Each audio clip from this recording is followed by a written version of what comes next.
కురుక్షేత్ర యుద్ధంలో శ్రీకృష్ణుడు అర్జుని రథసారథిగా వ్యవహరిస్తాడు. ముందుండి నడిపించి పాండవులకు విజయాన్ని అందిస్తాడు. ఇప్పుడు నర్సరావుపేటలో వైసీపీ రథసారథి నేను అంటున్నారు అనిల్ కుమార్ యాదవ్.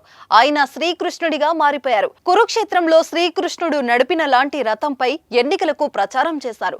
నర్సరావుపేట ఎంపీనే కాదు 7 అసెంబ్లీ నియోజకవర్గ రథసారథిని అంటూ గుర్రాలన్నీ రోడ్లపై పరుగులు పెట్టించారు. Avira Women's Day special offer 50% off on IUI IVF valid till 8th March.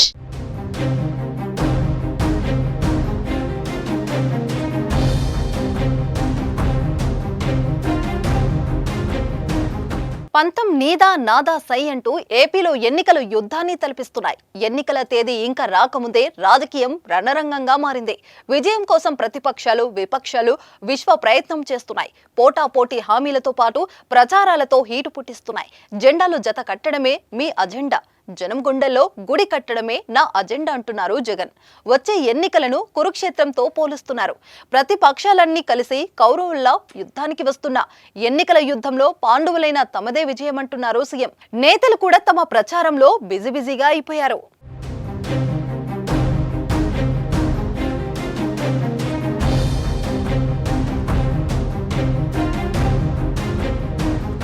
Nellore నుంచి నర్సరావుపేట ఎంపీగా వచ్చిన అనిల్ కుమార్ యాదవ్ స్పీడ్ పెంచారు. ప్రచారంలో దూసుకుపోతున్నారు.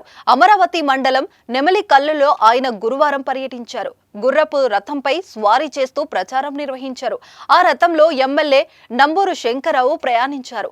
వచ్చే ఎన్నికల్లో యాదవుడైన అనిల్ కుమారే అనే పార్టీ శ్రేణుల నినాదాల మధ్య ఆయన గుర్రపు స్వారీ జరిగింది.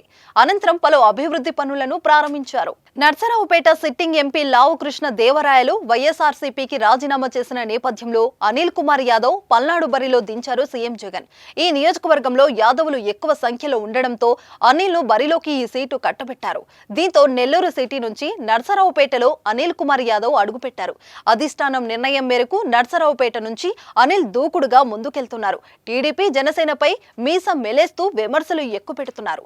నర్సరావుపేట ఎంపీ బరిలో ఉన్న అసెంబ్లీ నియోజకవర్గాల్లో ప్రచారం ప్రారంభించారు. మరి ఎన్నికల ఫలితాలు ఎలా ఉంటాయో చూడాలి మరి.